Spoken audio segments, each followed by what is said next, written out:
Заўважалі, што калі глядзіш на фотаздымак любога дома, усё роўна нейкім чынам бачыш свой. Той, куды імкнешся, той, куды часам немагчыма вярнуцца. Часам таму, што змяніўся і дом, і мы самі.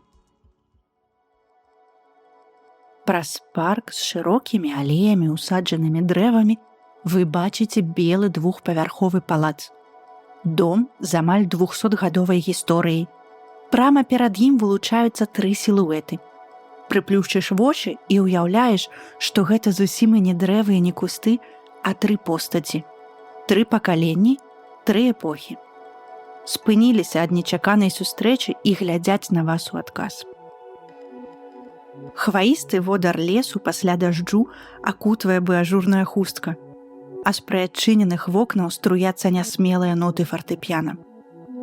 У сённяшнім выпуску падкаста адным кадрам будзем разам пагружацца ў фотаздымак нараўлянскага палаца на вокладцы кнігі Андрэя Горвата «Дом». Пагаворым пра сувязь фотаздымкаў і літаратуры, нараўлянскую гісторыю ды вобраз дому. Паехалі! На фотаздымку палац Горватаў у Нароўлі на беразе Прыпяці. Гэта прыкладна 1914 год. Выява зробленая з боку парку. На пярэднім плане элементы палацавага парку. Стрыжаныя шарападобныя кусты, найхутчэй гэта беручына і лістоўніцы.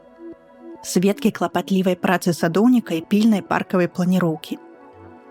Гэтыя 3 кусты беручыны тут выглядаюць нібы сімвал 3 эпох, 3 пакаленняў сям'і, пра якіх расказвае Андрэй Горват у сваёй кнізе. Так, нават з першага погляду халодны і зусім не асабісты франтальны фотаздымак набывае зусім іншае адценне, быццам прыадкрывае таямніцы. Трэба толькі спыніцца, каб прыгледзецца. Людзей на здымку няма. Відавочна, гэты фотаздымак быў зроблены з мэтай інвентарызацыі, дакументавання шляхецкіх маёнткаў ці для архіўна-навуковых мэтаў. Здымак франтальны, дакументальны, імя фатографа засталося невядомым, што досыць тыпова для тых часоў, калі фатограф успрымаўся хутчэй як тэхнічны аператар. Але падобна, што гэта быў прафесійны фатограф таго часу. У тыя часы падобныя здымкі маглі рабіць земскія установы, архіўныя камісіі, гісторыка-этнаграфічныя таварыствы, але часам замоўцамі маглі выступаць і самі ўладальнікі. Фатаграфія ў той час знаходзілася на мяжы паміж піктарыялізмам. Нагадаем, піктарыялісты імкнуліся надаць фатаграфіі статус мастацтва, дадаючы рамантычныя і сімвалічныя складнікі ў выявы. І дакументальнай фатаграфіяй, накіраваныя на дакладнае і франтальнае фіксаванне рэчаіснасці. Але вернемся да палацу. Палаца-паркавы комплекс Горватаў – выбітны помнік архітэктуры і садова-паркавага мастацтва 19 стагоддзя. Таполевыя і каштанавыя алеі, фонтан, альтанка. Агулам каля 8 гектараў. Гэта як 10 ці 11 футбольных палёў. Але праз час і гістарычныя падзеі да нас ад гэтай раскошы дайшлі ўспаміны і здымкі. Менавіта фотаздымкі нашыя праваднікі па кнізе Андрэя Горвата. Гістарычныя здымкі бы сямейны альбом змяняюцца сучаснымі, на якіх валанторы займаюцца аднаўленнем палацу. Калі б не подпісы і не даты, з іх можна было б скласці зусім альтэрнатыўную гісторыю. Фотаздымкі тут нібыта падмацоўваюць гістарычныя факты, сведчаць, дапамагаюць аднавіць гісторыю, але прэтэнзій на адзіную гістарычную праўду ў кнізе няма. І відавочна такой мэты аўтар не мае. Гэта хутчэй літаратурная інтэрпрэтацыя гісторыі палаца і яго жыхароў розных часоў у перапляценні з асабістай гісторыяй аўтара. У 2006 годзе Андрэй Горват прыехаў у Нароўлю, у палац Горватаў. Дакладна пра сямейную сувязь аўтара і жыхароў палаца мы не ведаем, ды гэта і не так важна. Гісторыя гэтага месца ўзрушыла і захапіла Андрэя Горвата. У 2020 годзе ён разам з аднадумцамі выкупіў палац, каб уратаваць яго ад большага разбурэння і разам з валанторамі пачаў аднаўленне. Дык чаму ж можа адбыцца так, што мы глядзім на гэты гістарычны і трохі размыты ад павелічэння фотаздымак палаца, але думаем, уяўляем свой дом? Справа ў тым, што калі мы глядзім на выяву, наш мозг адначасова апрацоўвае яе і актывуе вобразы з памяці, а фотаздымак тут у нейкім сэнсе з'яўляецца трыгерам. Гэта ўласцівасць нашага чалавечага ўспрымання – прапускаць убачанае праз прызму ўласнага досведу і памяці, злучаць рэальнае і ўяўнае, актывіраваць ментальныя вобразы. Кніга Андрэя Горвата «Дом» якраз пра гэта. Перапляценне гісторыі мінуўшчыны і ўласнай гісторыі, пошукі ў белых плямах гісторыі і пошукі ўласнага шляху. І дом тут не лакацыя. Гэта персанаж, які, як і герой кнігі, праходзіць свой шлях праз увесь раман. І фотаздымкі тут дапамагаюць скласці паслядоўны аповед і з'яўляецца часткай наратыву, а не ілюстрацыяй.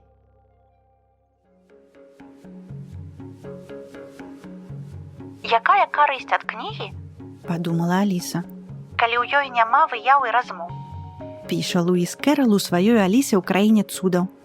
У доме хапае здымкаў і размоў, сапраўдных, унутраных, уяўных. Як жа наогул звязаная фатаграфія і літаратура? Першая вядомая кніга, ілюстраваная фотаздымкамі, з'явілася ўсяго праз 6 год пасля афіцыйнага публічнага прадстаўлення фатаграфій. Нагадаем, яно адбылося ў 1839 годзе. І так, у 1844-1846 годах брытанскі вынаходнік і навуковец Уильям Энрі Фокс Талбот выпускае аловак прыроды «The Pencil of Nature». Кніга стала першым у свеце выданнем, цалкам ілюстраваным фатаграфіямі. 24 выявы і тлумачальныя тэксты з самымі рознымі сюжэтамі. Архітэктура, нацюрморты, вулічныя сцэны, копіі малюнкаў. Тальбот хацеў паказаць, што фатаграфія – гэта больш, чым навуковая цікавостка, што яна сапраўды мае мастацкую значнасць. А адным з першых літаратурных твораў, у якім фатаграфія дыалагуе з тэкстам, лічыцца «Bruges la Morte». Можам перакласці як «Мёртвы Бругі». Гэта раман бельгійскага франкамоўнага пісьменніка Жоржа Роденбаха, апублікаваны ў 1892 годзе. Тэкст суправаджаецца фотаздымкамі, што адлюстроўваюць розныя віды і атмасферу горада Бругі. Гэта адзін з першых прыкладаў выкарыстання фатаграфій у мастацкім літаратурным творы, дзе выявы становяцца не проста ілюстрацыямі, а паўнавартаснай часткай аповеду, ствараюць атмасферу і дадаюць таямнічасці.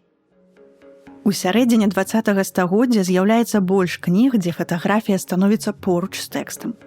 Пісьменнікі інтэгруюць фотаздымкі ў свае творы, фатографы-мастакі інтэгруюць тэкст у свае практыкі.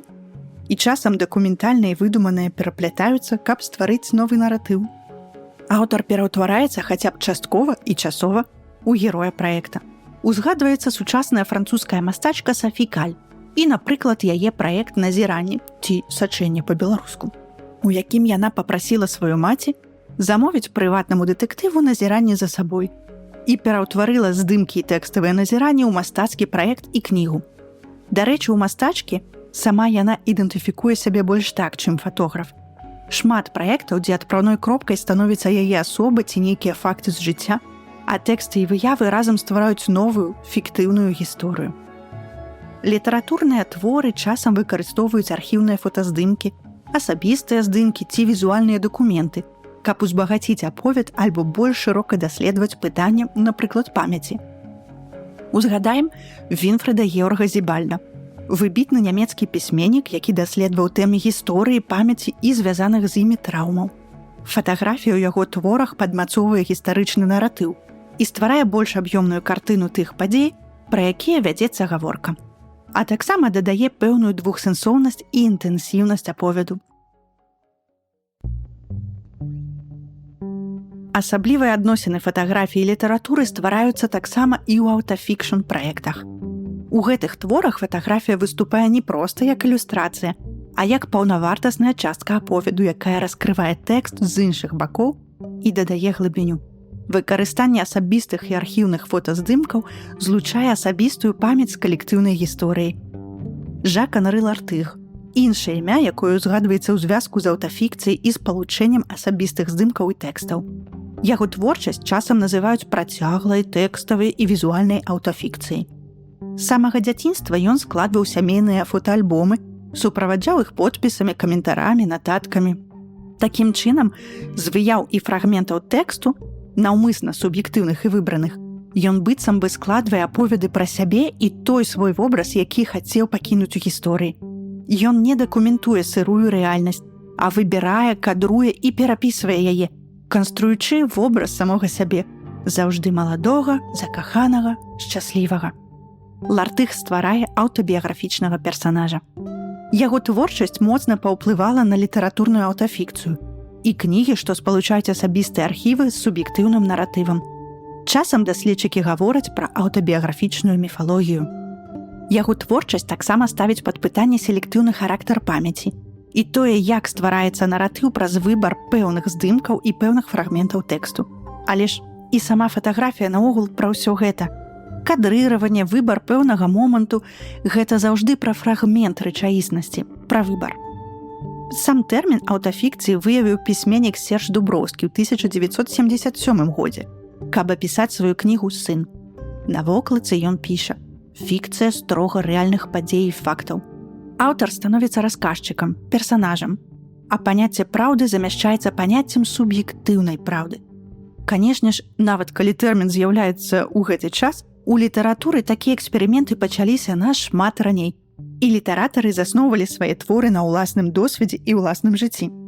Можна ўзгадаць Марселя Пруста, Жан-Жака Русо ды шмат каго іншага. Выкарыстоўвае ў сваіх творах фатаграфію і нобелеўская лаўрэатка Ані Эрно. У яе фотаздымкі становяцца быццам трыгерамі памяці. І сама пісьменніца ў адным з інтэрв'ю сказала, што на яе думку ўсё жыццё можна апісаць толькі спевамі і фотаздымкамі. У 2024 годзе Парыжская інстытуцыя «Еўрапейскі дом фатаграфій» нават прысвяціла творчасці Ані Эрно фотавыставу. У куратарскім тэксце напісана, што літаратура – гэта фатаграфія нашага грамадства. Як жа гэтыя прыклады дапамагаюць лепш зразумець кнігу «Дом» Андрэя Горвата? Праз такія архіўныя і візуальныя матэрыялы аўтар Андрэй Горват становіцца расследавальнікам, архівістам, мантажорам і нейкім чынам персанажам. Рэальныя факты перамяжоўваюцца з іх асабістым успрыманнем і інтэрпрэтацыяй. Гэта кніга-пошук, кніга-дом, у якую можна схавацца і бясконца блукаць па пакоях і кулуарах, па розных эпохах і розных душэўных станах. Асабістых ды станах тых людзей, якія тут некалі жылі. Бо аўра іх назаўжды захавалася ў гэтых месцах, а фотаздымкі – сведчанне гэтаму. Як казаў Ролан Барт, фатаграфія сведчыць пра саайты. Гэта было. І дом тут таксама сведчыць пра гэта сапраўды было. Калі дом тут персанаж, як мы казалі раней, то кожны здымак становіцца нібы партрэтам. І захаваць гэтыя здымкі – гэта быццам захаваць састарэлыя і пацёртыя партрэты продкаў ад знікнення і забыцця. Не ўсё можна сказаць словамі, не ўсё можна паказаць на здымку. І недзе паміж гэтым нябачным і невыказаным патроху і праяўляецца, зноў фатаграфічны тэрмін, праўда, ці нейкая яе частка. Здымкі ў Горвата быццам дапамагаюць адшукаць у гэтай прасторы праз розныя яе часы сваё месца. Але гэта і вельмі асабістая гісторыя. У адным інтэрв'ю Андрэй Горват апісаў сваю кнігу як гісторыя любові паміж чалавекам і домам. У беларускай літаратуры вобраз дому – гэта яшчэ і пра ідэнтычнасць.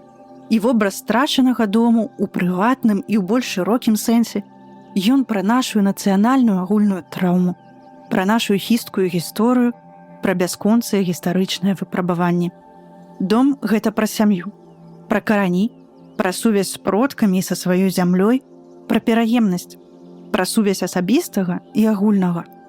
Па-за кампазіцыяй і геаметрыяй, па-за сюжэтам фатаграфіі, ёсць таксама і нешта, за што чапляецца вока і што шчыміць сэрца. І ў кожнага яно будзе сваё. Асабіста ў мяне вока чапляецца за гэтыя тры трывожныя постаці на першым плане. Гісторыя палацу, аўтара ды наша агульная гісторыя паступова раскрываюцца праз месцы, імёны, рэчы, быццам фотаздымак, які паступова праяўляецца і адкрывае новыя і новыя дэталі. Такім чынам, вось кніга, якую напісаў Горват. Вось фотаздымак у кнізе, якую напісаў Горват.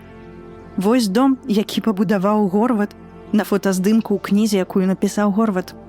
Вось дрэвы перад домам, які пабудаваў Горват на фотаздымку ў кнізе, якую напісаў Горват. Вось прывіды гісторыі за дрэвамі перад домам, які пабудаваў Горват на фотаздымку ў кнізе, якую напісаў Горват. І вось мы глядзім на саміх сябе, нашу агульную і асабістую гісторыю. Калі ўглядаемся ў прывіды гісторыі за дрэвамі перад домам, які пабудаваў Горват на фотаздымку ў кнізе, якую напісаў Горват.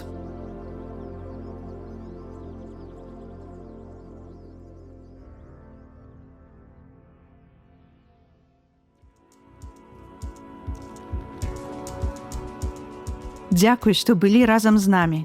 А якія візуальныя, гукавыя ці іншыя асацыяцыі выклікае гэты здымак у вас? Ды пра якія здымкі беларускіх фатографаў вам было б цікава даведацца больш? Пішыце ў каментарах на Ютубе і ў садсетках ФШ1. Будзем удзячныя рэпостам і да хуткай сустрэчы ў новым фатаграфічным падарожжы.